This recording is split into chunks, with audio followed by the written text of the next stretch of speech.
Today is another very exciting day at Aldea News. I am very, very privileged to be joined presenting the Addressing Issues and Funding the Change Roundtable here at Aldea.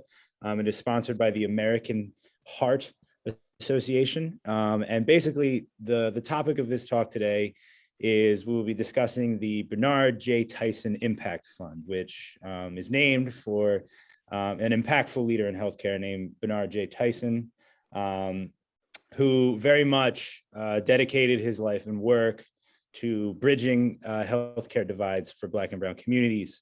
And specifically today, we'll be joined by 4 recipients of funding from this new impact fund in North Philadelphia, and we'll talk more about their work. But first, before I talk anymore and ask questions of our panelists, who I'm, again, very privileged to join, I want to bring in Denise Bradley Tyson from the American Heart Association to talk, give a good intro, a much better intro than I am of the fund. So thank you so much, and I yield. Oh, thank you for the introduction, and welcome to all of you who are listening and tuning in to this talk.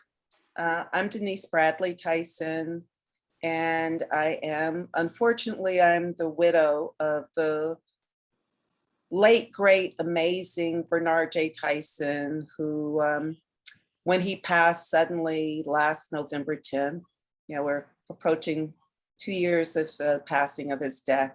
He was the chairman and CEO of Kaiser Permanente. And throughout his 30 plus years of career in healthcare, he was a powerful leading voice for an advocate for social and health equity. He stepped up and he spoke out wherever he witnessed injustice. And Bernard, fearless as he was, he shook up the social systems because he firmly believed that every person deserved to live a full, healthy life. And I've been privileged to work with the American Heart Association on first setting up, shortly after Bernard passed, I approached the American Heart Association and another fearless leader, Nancy Brown, the CEO of the American Heart Association, to work with me to set up a fund in Bernard's name that would be able to continue the work that he so strongly believed in and devoted his career to. And so I've been privileged to work with the amazing team at the American Heart Association to invest in communities coast to coast with solutions that help people live healthier lives. So I am privileged to be here to welcome you today, knowing that Bernard would be so very proud of the leaders who are joining us from Philadelphia as we talk about the issues that are near and dear to them. And I have to say that, you in Philadelphia, you are blessed not only by having the American Heart Association, Bernard J. Tyson Impact Fund as advocates and supporters of the work that you're doing, but you are equally blessed by having the philanthropic leadership of people in your own community, like Andréa and Ken Frazier, who are supporters of the American Heart Association, Bernard J. Tyson Impact Fund, and others in the market. And we are so blessed by your commitment to serving the community that you serve with innovative solutions to change the outcome and to level the playing field as it relates to the social and health equity landscape, which is fundamental to all of our lives. So thank you. And thank y'all for allowing me to have the opportunity to participate. Awesome. Denise, thank you so much for that intro. I do want to offer a correction. I think I said Denise Bradley Tyson of the American Heart Association, but it is Denise Bradley Tyson, Executive Chairman and founder of the Bernard J. Tyson Fund. So I apologize for that. But now it is time for me to introduce our 5 panelists for this talk. I'll start with Gerald E. Johnson III, Executive Vice President and Chief Diversity Officer at the American Heart Association. Next, I have Salima McNeil. She's the founder of the Ocean Family Center, which is in Jenkintown. I have Naima Black, the Director of Community Doula of the Community Doula and Lactation Program at the Maternity Care Coalition. I have Debalina Dutta, who is the CEO and founder of Viora Health. And I have Amin Farhumand, who is a health services marketing lead at Ride Health. And all of those organizations are based in and around North Philadelphia, and they're all being funded by this amazing Bernard J. Tyson Impact Fund. So I first want to start with Gerald, because Gerald from the American Heart Association can give us a little more can add to what Denise has been saying about this fund, and kind of relate it to the work that's being done at the American Heart Association. So Gerald, I just want to start with how does this kind of work fit into the scope of what tries to get done at the American Heart Association? Yeah, Nigel, thank you. Good morning. And Denise, always a pleasure to be in your company. And thank you for being here today. And thanks to all the other panelists that will be sharing why this work is so incredibly important. I just want to probably reiterate a few things that Denise said, and that the Bernard J. Tyson Fund is an amazing platform in the honor of an amazing person. I've had the pleasure to work with and work beside Bernard, as he was also a member of the AHA board, and you couldn't meet a more passionate, more dedicated, more committed titan of not only industry, but of the people and of the community. And so the Bernard J. Tyson Fund fits perfectly into what the American Heart Association's mission is about, which is about longer, healthier lives for all. And in order to imagine a world of longer, healthier lives, you need to address the issues that get in the way of folks around this country and around the world. And today, talking about Philadelphia, but that's what the fund is, and that's why it aligns perfectly with what the American Heart Association is about, our mission, and why in Bernard's name is so incredible because of the legacy that he has, the commitment that he had, and the commitment to us to make sure that we keep it going. But what I'll also say briefly is that, the fund was set up to intentionally invest in local entrepreneurs. What we do know is that if you want to think about how to best solve a problem, it's probably best to go talk to the leaders and change agents in that market that's making the change and that really knows what's going on. And so that's the primary focus of the fund, to invest in entrepreneurs driving change in social determinants of health and social justice, making sure that we bring more diverse and women-owned entrepreneurs to the table. And lastly, when we think about the American Heart Association being champions for health equity, we know that this work is critically important to us. And we know that this fund, partnering with local innovators that you're going to hear from today, is the best way to get at it. Awesome. And so you mentioned, it goes beyond Philadelphia, but why do you think a fund like this is so important for a city like Philly? What does Philly mean, when you think of in the grand scheme of the country or in that sense? Yeah, when you think about longer, healthier lives, it's a global thing, it's a national thing, but millions of people, including Philadelphians, are at higher risk for cardiovascular disease because they lack the basics, like healthy food and clean air and drinking water, things that you don't think about, or quality education. And more importantly, opportunities to earn the best living to support their families and affordable housing. And to be very specific, if you think about some of the neighborhoods like Nicetown, Tioga, think about Sharswood, think about Stanton, and you think about Strawberry Mansion neighborhoods, they all rank in the lowest category in the state for both long life and quality of life. And so when you say why Philly, Those are some specific reasons that are not only global or national, but they're highly local. And when you talk about longer, healthier lives, you can't get to that unless you go into the communities, talk to the people that are there, and figure out what's going to be the biggest things that could be done. And then lastly, I would say, 6 of the leading causes of death in Philadelphia relate to cardiovascular disease or heart disease or stroke and respiratory and diabetes related complications. And so all of these things are byproducts of what the Bernard J. Tyson Fund are looking to address, and why talking to the innovators that are on this panel with me will help folks understand why this is critically important. And for the numbers counters on the call, 34% of all Philadelphians have hypertension. And so if you ever wonder why, the 1 in 3 thing, if you put 9 people or 12 people in a room, 4 of them have hypertension. And if you think about the number of people that are on this call, several of us, myself included, have hypertension. So what are we doing to address that and anything else that gets in the way of people living longer, healthier lives? Yeah.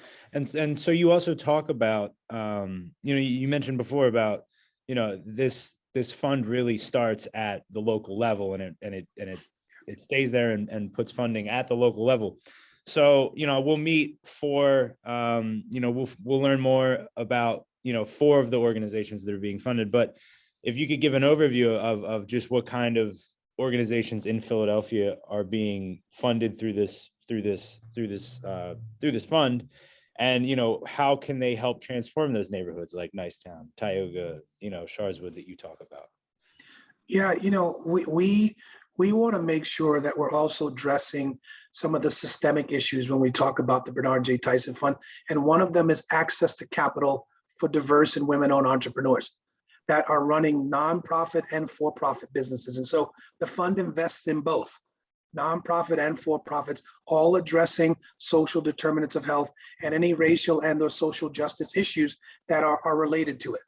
And if you think about healthy food access, if you think about affordable housing, think about eviction services, if you think about access to healthcare, if you think about economic empowerment, all of those things matter when you talk about living a longer, healthier life. And with regard to what changes or how will the investees drive the change? Well, if you think about addressing health and making sure that more people have access to doctors, that's a step in the right direction. If you think about expanding the number of innovators of color that are receiving funding, one of the things I can tell you is that 97% of the investees in both the Bernard J. Tyson and our other social impact fund are diverse entrepreneurs or women entrepreneurs, 97%, compared to less than 10% in all other venture capital space. So changing the face of the entrepreneur and the innovator and the change maker is intentional. And then also empowering the local community to solve and lead the change in their own communities. Oftentimes, folks want to come in and say, this is what we did for Philadelphia, or this is what we did to Philadelphia. The Bernard J. Tyson Fund and the American Heart Association and our local offices are really wanting to flip that narrative of, here's how we partnered with Philadelphia. Here's how we partnered with the local innovators, and this is what they led, and we're glad to be a part of the great things that they're doing. Well, I think with that, I think it's time to hear more about some of the work that some of our panelists are doing. So first, I'm gonna start with Salima at the Oshun Family Center. Can you just tell me, what is the mission at the Oshun Family Center? And we'll start there. Good morning, and thank you so much for having me. That was very impactful, Mr. Johnson, and what you were saying about going into the community and having those members come up with some of the issues and attack those from inside instead of coming from out. At Oshun Family Center, our mission is to center the voices and experiences of members of the Black community, those that are transitioning from one phase of life to the other and or dealing with the intersection of racism and maternal health. Our primary focus has been the birthing population here in Philadelphia to help those parents that are birthing the next generation of leaders to have a really great start at life with addressing and the emotional and mood changes that occur. So with that, we make sure that our services are for us, by us, our entire team, with the exception of our amazing executive assistant who provides the services, our therapists, interns that are people of color that provide therapy, that manage our social media, and who come from different universities around the city to help with delivering those services. So thank you. Awesome. No, thank you, Salima. Next, we'll go with Naima. Give us a rundown of the Maternity Care Coalition's Community Doula and Lactation Program, if you could. Thank you, Nigel. Thank you, Gerald. Ms. Tyson, I'm honored to be in your presence and to hear a little bit more about your late husband. Thank you for that. Great to be in the presence of some of the other investees. Our program, the Community Doula and Lactation Program, is part of the Maternity Care Coalition, which has numerous programs. We won't have time today to go into all of those other services, including some policy and advocacy work the organization does at the local and state level. Our Community Doula and Lactation Program has grown over the last almost 11 years now to build community capacity around some of the same things that Salima addressed in her opening, to support pregnant and parenting families in the community, to have options. Unfortunately, we are not able to provide the options that we wish were there. And so we're walking and partnering with families so that they can identify what they need to create a pregnancy, a birthing, and a parenting journey that meets their needs and helps them have the best start. And we approach that with two prongs. One is our training model. We've created a really comprehensive 27-session perinatal community health worker training, which combines things that we had done in the past that were more specific to community doula and lactation peer counselor training. We've combined that to create a more comprehensive, all-encompassing model. So those graduates from our training program become part of a network of birth workers in our community who then partner with families. They're able to offer services and support, partner with them through those journeys. It's free to the families, and we're able through funding, including the Bernard J. Tyson Fund, to pay our birth workers to provide that services for families who could not afford it, because unfortunately, doula services are not covered by insurance in this state yet. We are trying to work on that as well. So we have a sort of a three-pronged approach to building capacity. And to Bernard's point earlier around, I'm a white woman. I acknowledge that I'm one of two white people on the call. And so speaking to these issues from a very humble place, acknowledging that I am not the center of the issue.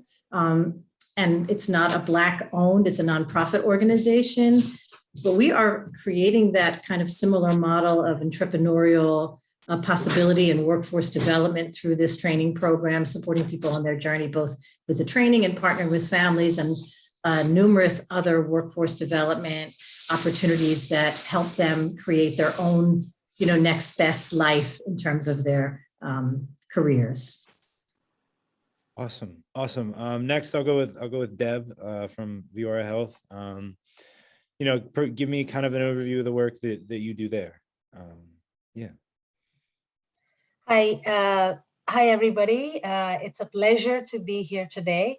And I want to start off by saying to Mrs. Tyson that I had the privilege of meeting Bernard Tyson in Philadelphia in October 2019. And following it up with the health conference in Las Vegas. So 2 consecutive occasions and opportunities to meet him, and really admired the work that he had done at Kaiser, and particularly in health equity. I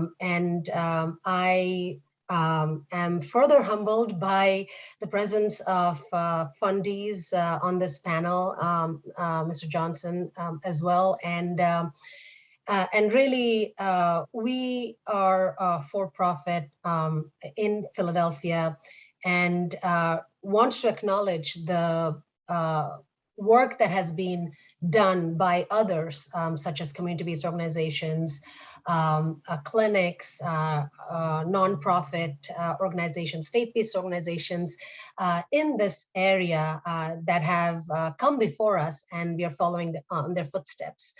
Now, from our point of view, minorities and underserved populations particularly face a higher risk of chronic disease, while also facing barriers such as food insecurity, social isolation, transportation, access to culturally competent care.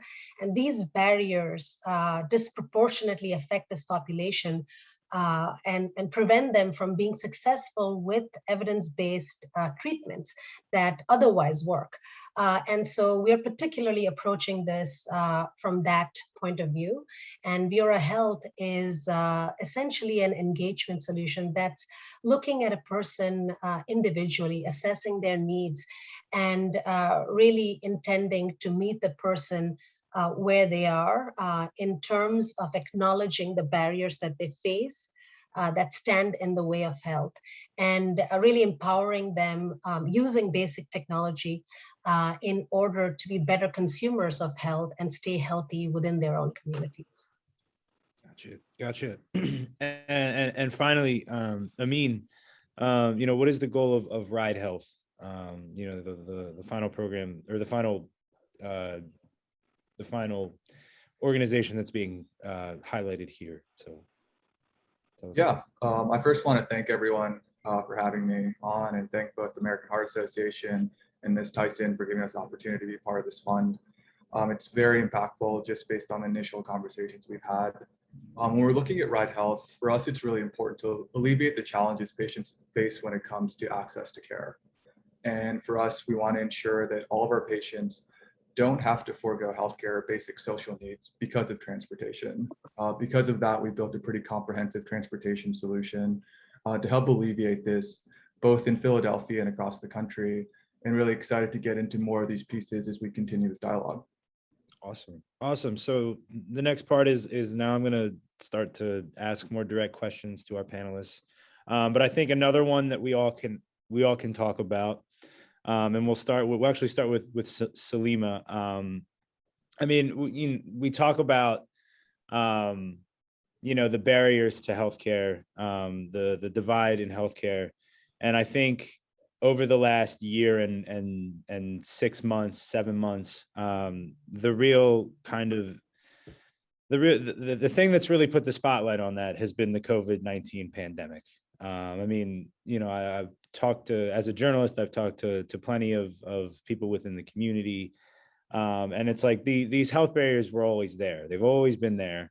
But this pandemic really put them in the spotlight, really made them a mainstream conversation. So I think where I want to start with is just hearing from our panelists about how the COVID pandemic kind of impacted the services that you provide at your organizations and what that looked like. So I think we'll start with Salima, and we'll go in the same order we went before. We'll go Salima, Naima, Deb, and then Amin, and we'll go from there. So Salima, I yield.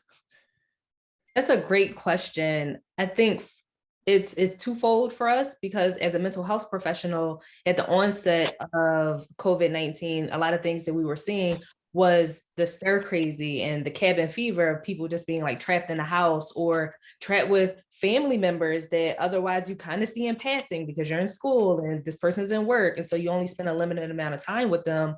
Now it's 24/7 for those workers who are stuck at home, in addition to children. The other part of it is the birthing community, because as a collectivistic culture, we birth in community with doulas, with our support team, with our partners.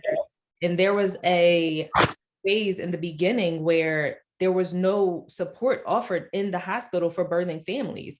And so coupled with the epidemic on Black bodies, as we get further into the year, and the civil uprising that happened here in Philadelphia over Memorial Day weekend, it really changed how we provide our services. One, we went 100% virtually to do telehealth, to literally meet people where they were, in their homes, in their cars, if they were able to walk to a park, whereas though otherwise we're in the office and we wouldn't have that same flexibility prior to COVID. And the other thing is being able to identify the trauma that has come with being isolated, with not birthing in community, and with having the fear of going outside, because you as a Black person fear for your life in a city where our police department can be seen as the enemy. Because what do we see on the news and a highlight reel over and over is a Black man being murdered or a Black woman being murdered. And so those things start to wear and tear on your mental health. So we were able to see a very large uptick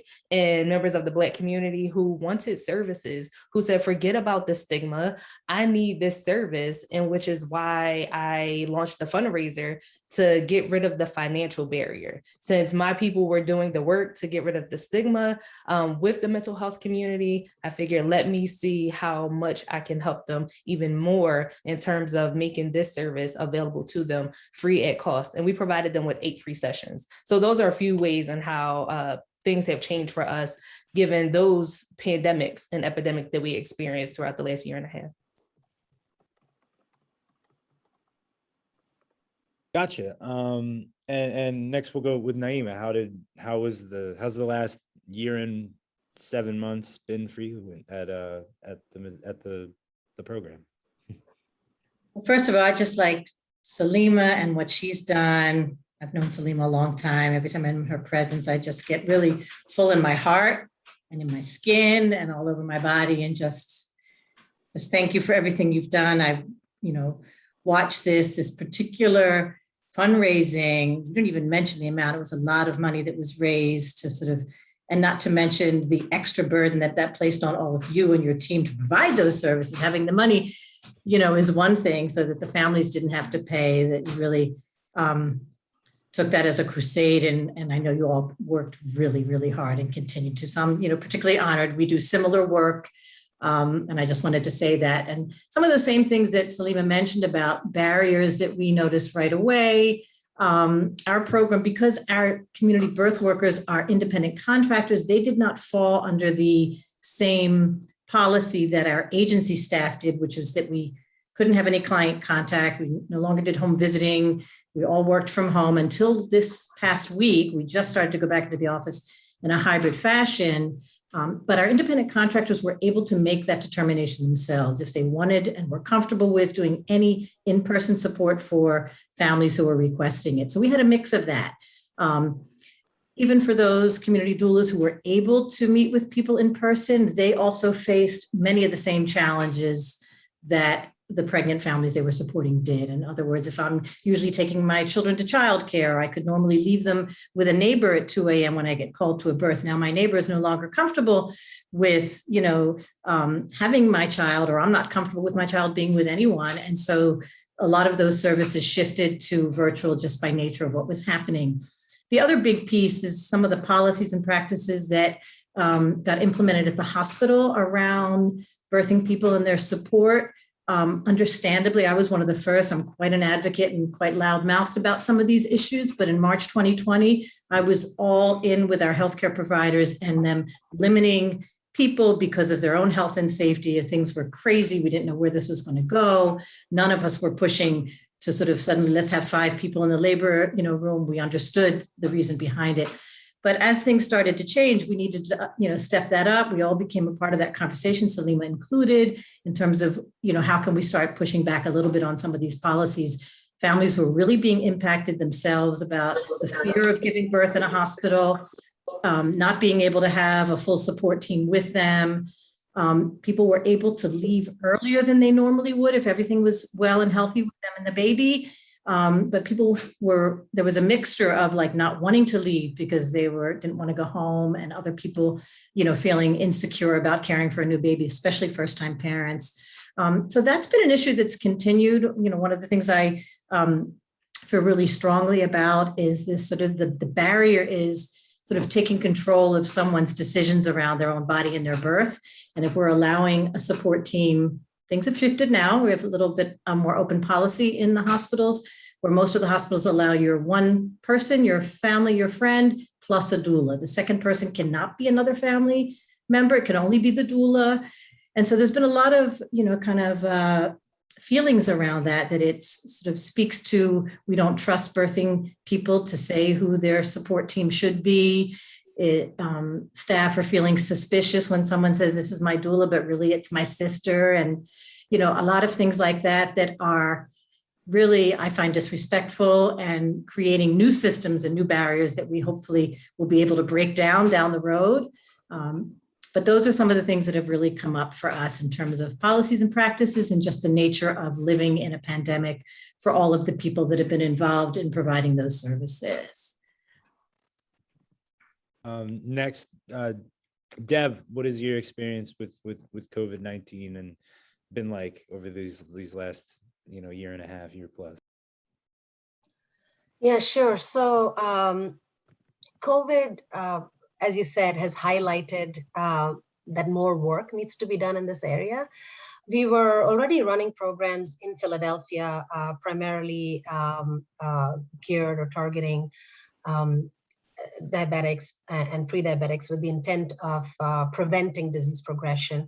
What surprised me was the statistics that were being shared on the news. You know, we got to see in the room and how lifestyles were really impacting the risk for COVID. So, for example, participants in our programs were worried about their children taking public transportation to work at a retail location and that exposure that caused. Seniors were worried about getting their basic groceries every week, or not wanting to participate or step outside their home to visit senior centers or go to the Y that they otherwise would. And so these presented new challenges that we were already prepared and we're doing virtual sessions. The program is delivered virtually and it's facilitated by this case facilitator. But there were several different additions. For example, the peer group discussions that happened weekly, again, led by the facilitator. Seniors were eager to join these, virtual sessions over, conference calls, video conference calls, eager to see each other, eager to share with each other tips, throughout COVID. Our participants in several cohorts, about 50% of them ended up contracting COVID and recovering.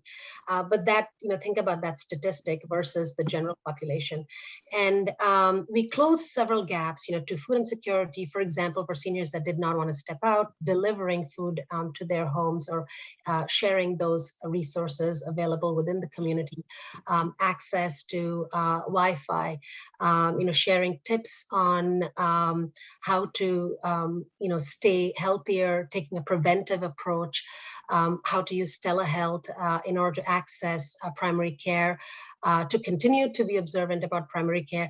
One of the testimonials that really touches me still is one of the senior participants saying, for the first time she had been, joining her friend who had sort of nudged her, also in the same program, to use YouTube videos to exercise at home, to really exercise in her own kitchen. And so those kind of stories really tell or paint a picture of, how basic technology can be used and is being used by seniors in the community to keep themselves healthy. And really, it's possible to meet people where they are. And finally, Amin, tell me about your last year and a half, year plus. Yeah, as we probably all have experienced personally, and we've seen both nationally and globally, the pandemic was an extremely challenging time for all of us. And at Ride Health, it was really important to us to find a way to help alleviate even a portion of this. So we decided to alter our offering in a couple of ways to help improve patients' lives. One was working with our transportation providers to be able to provide COVID-equipped vehicle. One of the challenges during COVID was patients couldn't get to the hospital or they couldn't get back home because they didn't have transportation. And by being able to build these COVID-equipped vehicles, we found a safe way to be able to get them to and from hospitals for testing and treatment. Additionally, one thing that was really important to us was the ability to help patients who are struggling with going to food pantries or grocery stores. So we worked with a number of health systems and health plans to start having food deliveries so that patients had access to food. And through these initiatives, we're able to help build health equity, not only in Philadelphia, but working with the NIH to set up COVID transportation for all of the vaccine and therapeutic trials to help fight against COVID-19. And it was truly a humbling experience to play a small role in such a critical time in our history. Yeah. So the next question, I actually want to direct this at Salima, because you mentioned in kind of your first response to what was COVID-19 like, and I know a big shift happened at the Ocean Family Center when specifically George Floyd was murdered by police. And I will actually say the number that you raised more than $100,000. I'll put that out there. So yeah, tell me about that sort of, tell me a little bit more about, formulating that program to offer free mental health support. And then also expand, how can that support continue with funding from this Bernard J. Tyson Impact Fund going forward? Yes.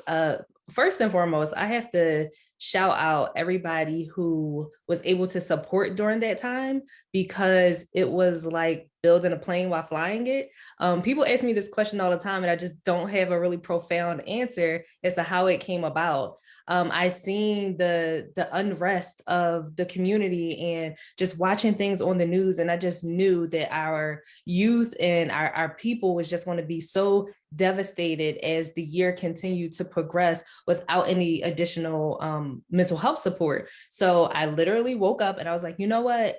I will do more therapy. I had very full caseload, the only employee of the organization at that point in time. And I thought to myself, I will take on a handful of clients who are really in need, that are so impacted by this, that they don't know where to go, who to turn to. And with that, I'll ask for $5,000. And I just made a post and I put it on Instagram, and it went viral. It was shared a lot. Within 24 hours, I was able to get $7,000.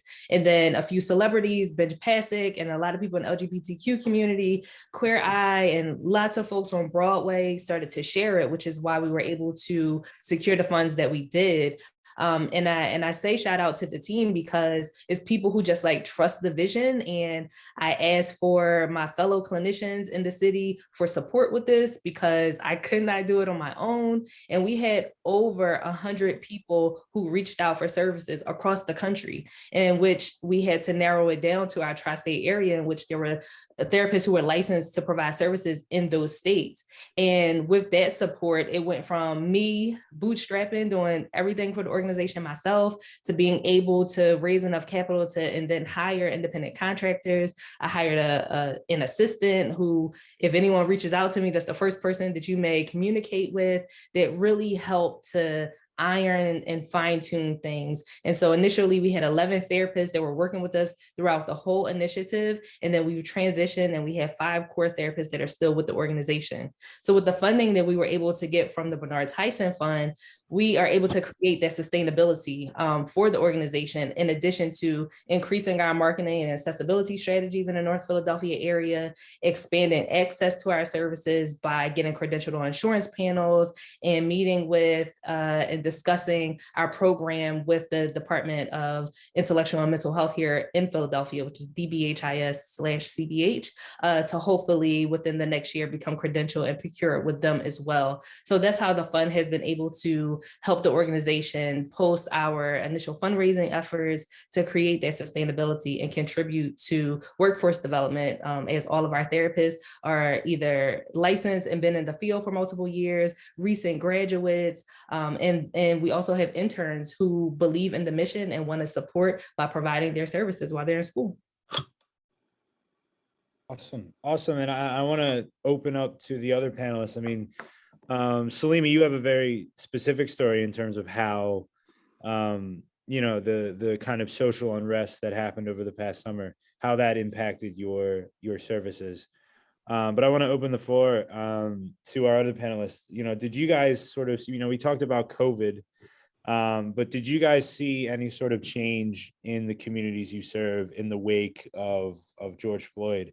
And if you could talk about that, again, we can start with Naima, if you have something to say. If not, just let me know. But yeah, we'll start there. Well, this is probably, to me, the most important way we could spend our time is talking about this. I think it's core. Certainly in our organization and my small team, I have quite a small team. We just kind of had to sit with each other for a few days and spend all of our time in our, team meetings, holding space for each other. We kind of have built that foundation all along that we're, a very empathetic group. We really spend a lot of time nurturing each other, so that groundwork was already set. But just acknowledging, like, first and foremost, that this was not news to us. I, been around since the 60s and 70s and know my history, and, the policing and brutality and violence on Black and brown bodies is just very forefront in my mind in terms of like what our history is. So that wasn't new. It was just profound, I think, in the way that it was more visible. I certainly, felt that more white people got woke, and my hope was that the woke was going to stay woke and not just learn the language of woke and be able to now feel safe saying things that before they were not able to, but really to sort of peel back and look at the power and privilege and that has been present in Black and brown communities since this country was first occupied. So that part was really profound, kind of at a more sort of philosophical level. And I also felt like really encouraged that there would be a momentum, building from that in ways that we haven't seen in a long, long time. And I feel like there was a lot of traction around that. I think that, COVID in some ways put a slowdown on that. In other ways, it also, brought it to the surface again around inequities in terms of things that Salima was talking about, in terms of who our essential workers are and who still had to go out in the community and work and support those of us that were privileged to stay at home. And all of those issues became, kind of a part of that same trajectory. And now that maybe hopefully we are sort of maybe beginning to come forward into something else and something new, that we'll find a way to bring all of that together and, build something really new and powerful and transformative. I think on the actual sort of, kind of working with families in our program, we saw that, again, as I said in the past, but people talked more openly. Even the families that we support were able to really identify things around the impact of racism in their own communities in ways that maybe you hadn't talked about before. They have kept quiet for fear of, who was listening, kind of thing. There's a lot more courage and acknowledgement of people's experience. It came up in groups. It came up one-on-one working with families. It certainly came up around fear of going into the hospital to give birth to babies in a system that has not been, sort of very highly respected by the community, particularly in more recent decades where our model of birth has become so medicalized. People feel traumatized. They feel that they've been victims of obstetric violence, and that's a term that really gets used. I sometimes hold back from saying it because it sounds so anti-doctor, which it is not. It is really something that people experience. And I think COVID and the murder of George Floyd and all of the other sort of cases really brought to the surface, and women and their families felt empowered to talk about that and really push back on things that they were finding were happening to them. Cool. Deb, Deb and Amin, do you guys have anything to add or want to say? We can start with Deb. Sorry. Yeah, I think I would just echo Naima's points. I think, and as an immigrant and minority, I think I can only acknowledge sort of, what happened at the time, and participated at a personal level in community efforts, and really was focused on sort of the co-effects, I would say, of COVID and George Floyd happening around the same time and the impact thereof, not only in our communities throughout the country, obviously, and particularly on our participants.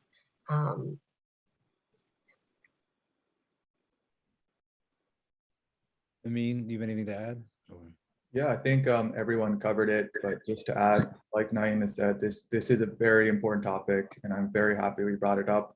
Having gone to Morehouse School of Medicine and having lived in New York and seeing the challenges faced and the challenges that our members and patients face on a daily basis, helping to further this mission and push this forward to ensure we can bring equality all is critical. And I'm really glad that we spent some time covering this, and excited about all the work everyone's done to kind of help shed light on this. Yeah, I think where I want to go next with this is I want to go back to Naima. I mean, we talked with Salima about kind of what the what the Bernard J. Tyson Fund does for your work and how it will continue a lot of the work that you did during the pandemic and during the uprisings. But specifically for Naima, with your community doula and lactation program, what does this fund allow you to do? You know, what does it do for your services? Yeah, thank you. And again, to Ms. Tyson and your late husband and the American Heart Association, we're really honored to be one of the investees of this impact fund. It could not have come at a more perfect moment when we first learned about it and applied and began to engage with some of the staff there. I've been really impressed with the support already, just a few months into the funding that we have received and the kind of outreach that we get from our contact people.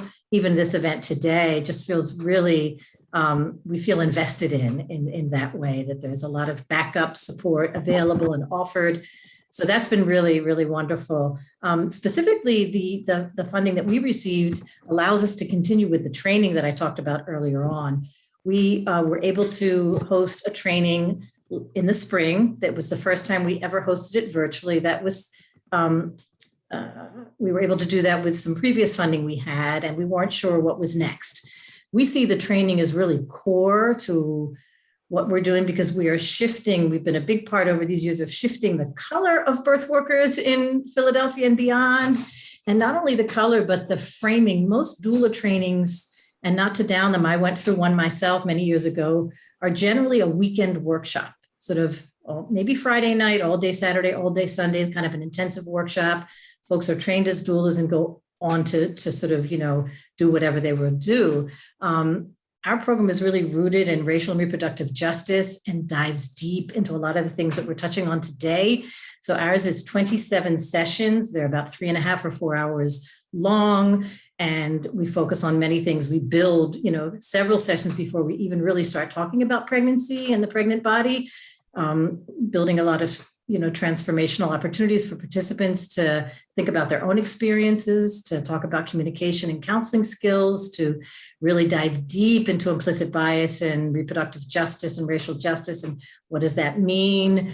It becomes quite a transformational experience for all of us to sort of, see what people who are bearing children are going through in that journey, but in the context of their entire lives and their histories. And so building the capacity of people to go then into the community and do the kinds of things that Salima and her folks do is just really, I think, really profound. And this funding has allowed us to host a training. In fact, I just came off a call really 10 minutes before I got on here from an information session where we are meeting with people who are interested in the next training. And this week is focused on those sort of recruitment activities. And by early November, we should be starting the next training. Awesome. Before I ask my next question, I just want to say for the people watching, we do have a Q&A option. You can put your questions to the panelists, which we will get to. We'll get to a couple by the end of this discussion. So you can put them in there. I should have mentioned that earlier. That is my fault. But if you could go there. And yeah, I think where I want to go next with this conversation is something that Salima mentioned. It's kind of been mentioned across the board by everybody. And it's really kind of the switch to virtual services during COVID. And what it really highlighted, I think, is the importance of technology, to healthcare, to I guess just the world in which we live these days. But I specifically want to point my next questions at Deb and Amin, and we can start with Deb. But when we talk about, when we're in this discussion of making healthcare more equitable across the board, what role does technology play in that? And we can start with Deb. Thank you, Nigel. I'm glad that you brought this up. This is a question that I face quite often. I'll start by saying that, there is definitely an adoption of technology, as we've seen during COVID, because people are afraid to access in-person services. Having said that, there's also an overwhelming number of remote monitoring solutions, which are just not equitable because of three reasons. They don't acknowledge the gaps in technology, the technology barriers or health literacy. And also the current approaches are not following a person throughout their health journey and also take a medical first approach. So those three are, I would say, primary reasons where technologies often do not serve in an equitable manner.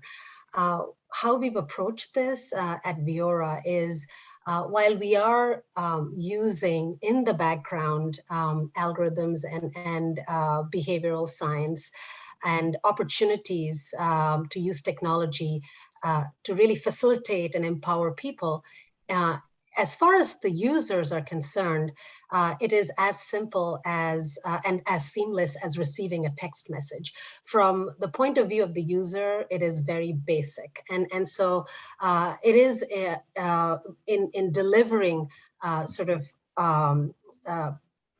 content, curated content, reinforcing a plan which is based on education, as well as 5 to 7 touch points every week through text messaging, and offering peer group interaction on a weekly basis, as well as support and advocacy provided by a case facilitator, again, through the use of technology. All of those put together is what helps us achieve this goal of empowering people to stay healthy in their own communities. And in that process, what we've seen in our own programs is an improvement in retention about 2 to 3 times. And this would translate to ultimately better sort of experience and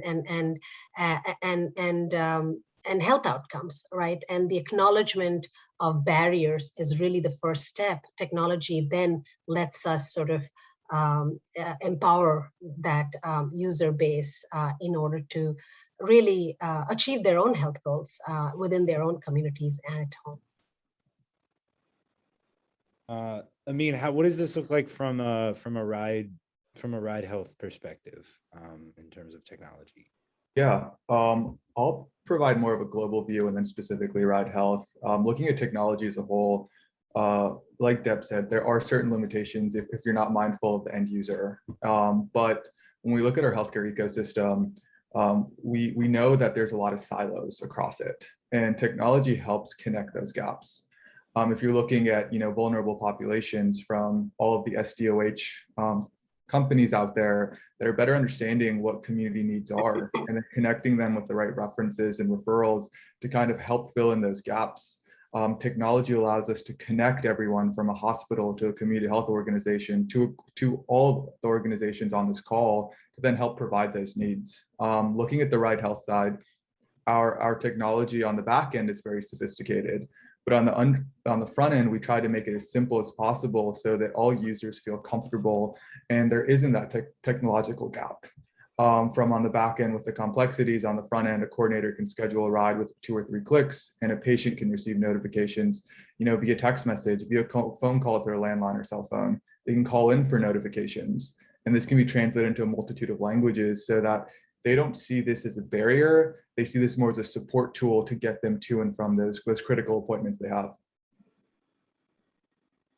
Gotcha. And Deb, kind of going back to you, how does the Bernard J. Tyson Impact Fund kind of help expand your work, with these communities and incorporating technology and data into that?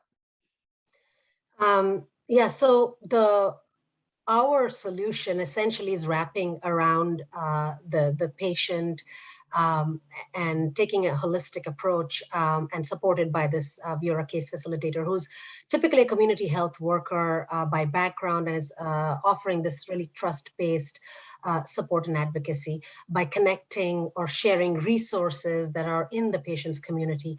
The grant money will allow us to make product additions, again, bearing in mind the technology barriers and keeping it really simple on the front end, and also allow us to make hires for the next phase of partnerships. We are at this point partnering with community-based organizations and clinics in Philadelphia to identify through an assessment at an individual level what those SDOH gaps are. And the top ones I've already mentioned: transportation, social isolation, food insecurity, access to care, and health literacy. And the funds will allow us to really extend the work that we've done, and also serve as a foundation as we partner with health plans and value-based providers in our community as well as beyond our community.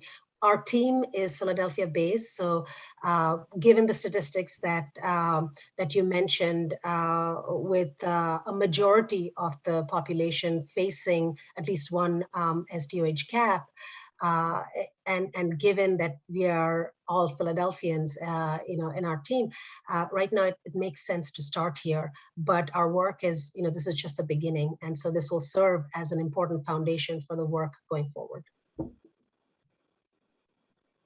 Awesome. The last kind of part I want to highlight is actually directed at Amin. You talked before about the importance of transportation during the pandemic, and the importance of getting people with COVID to hospitals. What does that kind of look like within the communities you serve in Philadelphia, just in general, beyond COVID? Yeah, that's a great question. So we serve all patients. Our core business was, getting patients to and from hospitals, working with health plans and life science organizations, getting people to and from their healthcare needs. But Philadelphia plays a very special part in our heart. Penn Medicine was actually our first client. So we have a lot of experience in Philadelphia, and looking specifically at the Black and Brown community, they are the largest proportion of patients that we serve. So being able to work with these health systems to set up programs where these vulnerable populations who may forego, oncology treatments or behavioral health treatments or basic preventative needs, and being able to give them a solution for them to feel comfortable to follow through with treatment and be able to have access to healthcare allows us to, enhance the health equity of the community. And I think one great aspect that this fund allows for us is to then focus on smaller communities, looking at, small community health organizations or small health systems. And they are usually the organizations most in need of these services, but lack the funding. And to be able to utilize these funds to build transportation, to further enhance health equity in the community as a whole is something we're really excited about and have really taken a deep dive into with a number of calls we've had of just, how do we help improve Northern Philadelphia as a whole so that we can help kind of fill the gap that we see when it comes to health equity. Awesome. Let's see, I have a couple questions. I think I first want to bring Gerald back into the conversation. And then we have one question from the audience, and then I'll ask one more question to our panelists to sort of wrap it up. Does that sound okay?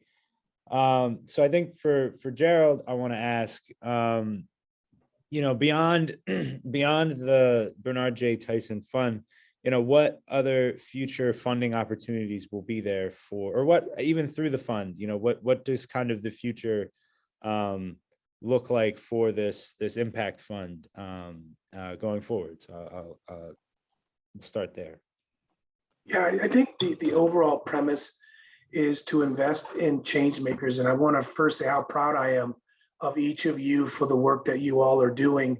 You're getting an opportunity to help us determine the successfulness of programs and determine how scalable they can be. So each of these ideas, in as much as it's a Philly thing, could also be seen as something that can be scalable. So we're watching to see what's successful, what's scalable, what might we want to double down on. So if the impact and so on is great, maybe we want to consider a double down investment and coming back.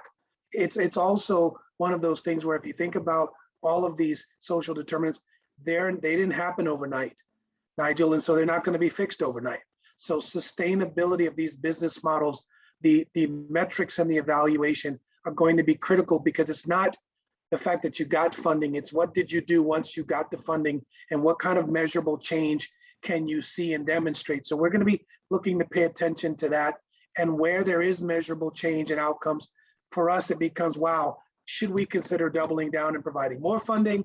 Should we also talk to other donors to do even more and replicate it? Those are some of the things that you can expect out of the fund, because it's not just funding, it is the impact and the change in communities that makes the Bernard J. Tyson Fund unique and focused on the right innovators. Awesome. And we have one question from the audience, and I think this is probably best bet to go to Salima and Naima. And it's, both of you do work within community doulas, and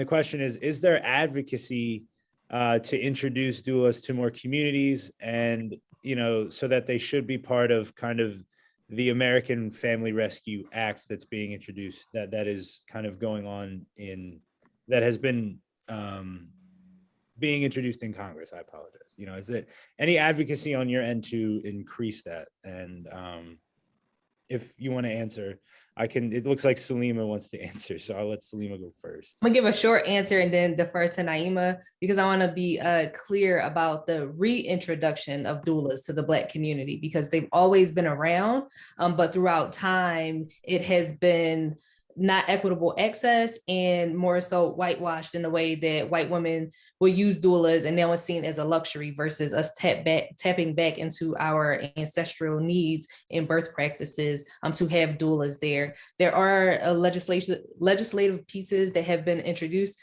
within bill packages that myself and Naima and MCC have advocated for. I'm not sure currently what the movement is on that, because I have not recently had a conversation with Representative Morgan Cephas, who introduced that package, but I can definitely defer to Naima to see if there's any updates that we should know about. Yeah, thank you. Yeah, for that particular bill, there hasn't been any movement. Actually, there's a call tomorrow. There's a lot of things going on at the state level and some other areas around maternal health and maternal and perinatal mental health that Salima's also involved in. We could, again, spend a whole call talking about some of these things. But at the state level, there's been a coalition, an advisory group working on next steps to try to get doula support included under the Medicaid plans at the state level. And actually, there's a call tomorrow. This won't happen at least until sometime late in 2022 if it goes forward. So I don't have any particular updates on that. The bill, there was a group of 4 bills that Representative Cephas introduced, but it has not had any movement yet. So there's definitely interest. There's a lot of stuff going on in different states and at the national level. I'm sure some of you have seen some of the publicity. There's a lot of publicity about the role that doulas can play in our communities. And to Salima's point about like sort of the reclaiming, I do want to just speak to, what I said earlier about sort of the need, because we emerged to have a gap in maternal health care and support around people giving birth over the last, kind of century, really. And much of it stems from the demonization of midwives in our country, and really the demonization of home birth, which is something that we talk about options, there was a fund similar to what Salima was able to raise for her mental health services in the home birth midwifery community here in Philadelphia. I don't even think it was as much as you raised, Salima, but maybe close to 100,000, so that the small group of home birth midwives were able to offer their care to families who were screaming for it. People are always reaching out to me, can I get a home birth midwife? And it's, insurance doesn't cover it here. And therefore people would have to pay out of pocket. So we're really limited in our options in Philadelphia about where people can give birth. And in those home birth environments where, folks can have their family and a midwife of their choice and a doula of their choice, those are the kind of experiences that people are reaching for because they're dissatisfied with what we have in our hospitals. Currently, unfortunately, if you look to some of the other places around the world, Europe, when we had an OB, GYN profession emerging, they brought the midwives with them into the hospital. We kept ours out in this country. And so in Europe, most women are attended by a midwife in the hospital. Here, unfortunately, we've kind of just begun to kind of build that back up again. So that's one of the areas of advocacy and a huge gap in care and in options that we see right now. I have one more question for our panelists. Before I do that, I want to just thank everybody for your time. I want to thank the American Heart Association again for sponsoring this. And I wanted, with this final question, to kind of go back to what Gerald said about kind of how right now, yes, this is funding local Philly things, but we're, very much so looking towards the future of, your organizations that are being funded by it, and what that means with the help of this fund, and what it means for healthcare overall within underserved communities. So my question is, with that kind of eye to the future in mind,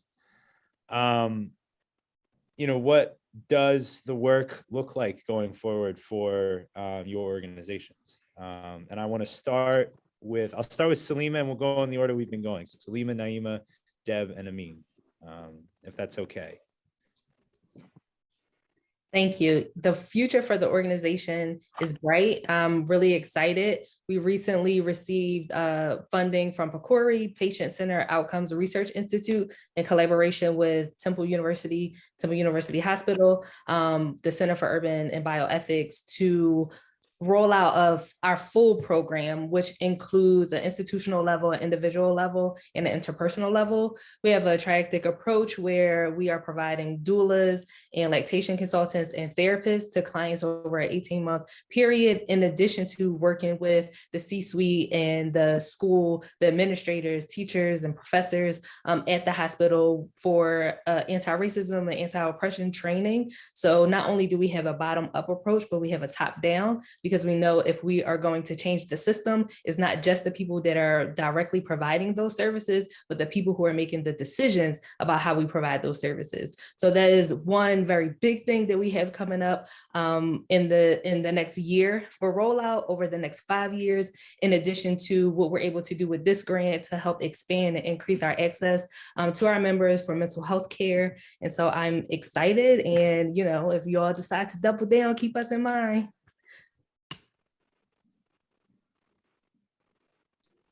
Yeah, ditto on the doubling down. We'll take what we can get. We have really cobbled together over the years sort of a jigsaw puzzle of funding for this particular program. Nonprofits across the board, I know, are always juggling and trying to figure out, how to be sustainable. Some of the things that we're hoping with our program, and that this funding is also going to help support, is to really finalize all of our training materials. They're very close to being in a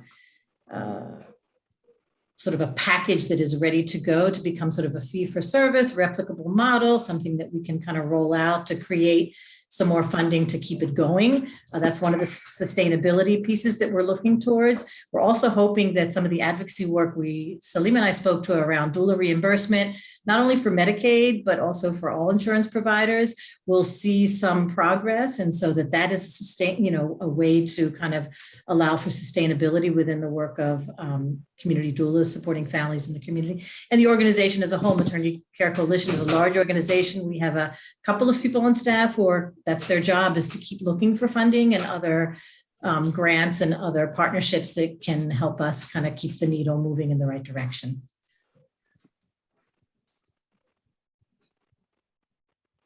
Hi, I want to start by echoing what Mr. Johnson said about a scalable and sustainable model. And I also want to echo his point about supporting working models, women, minorities, and really closing that gap as well. We have observed that 2 to 3 times improvement in retention with corresponding weight loss, reduction in blood glucose, and also received specifically recognition from the CDC by submitting that data, anonymized data. And more recently, our work has been supported by other credible institutions, starting with the AHA, and then followed up by Village Capital, J&J Impact Ventures, Cigna Innovation, and more recently, the NIH. We received funding specifically from the Institute of Minority Health and Health Disparities to improve efficiencies within the existing ecosystem, particularly focused on underserved populations. I specifically want to do a plug for the 2 programs that we are currently pre-planning and recruiting for to begin in January. And we're working with community-based organizations. But if you are a community health worker, a case manager, an operator at a health plan, a value-based provider, we want to talk to you. And you can reach us. I think the website has been shared, and we would love to speak with you if you care about health equity. And I am Deb, and really pleasure to be on this panel. And last but not least, I'll finish this up. First of all, I want to thank Aldea, Mr. Johnson, Ms. Tyson, and all the panelists. This is an important topic, and I'm glad we could spend an hour kind of focusing on this and shedding light to all the work we're doing and the impact we're hopefully not only making in Philadelphia, but nationally.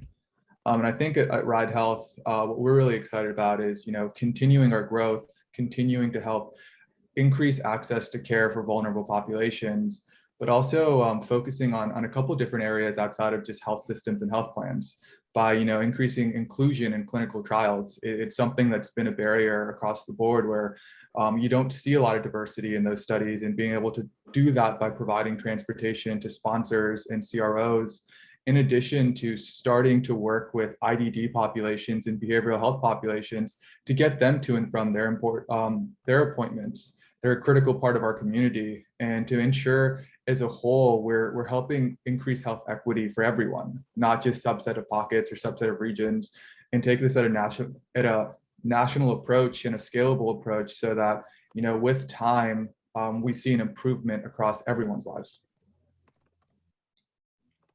Awesome. Amazing. And with that, I want to thank everybody for their time. I think I went a little bit over an hour, so I appreciate everybody's, patience. But again, want to thank the American Heart Association again for sponsoring this roundtable, and just thank you all for sharing, a bit of your work, which is so impactful to the city and this region. And hopefully, with the help of this fund, it will go beyond that. So thank you all.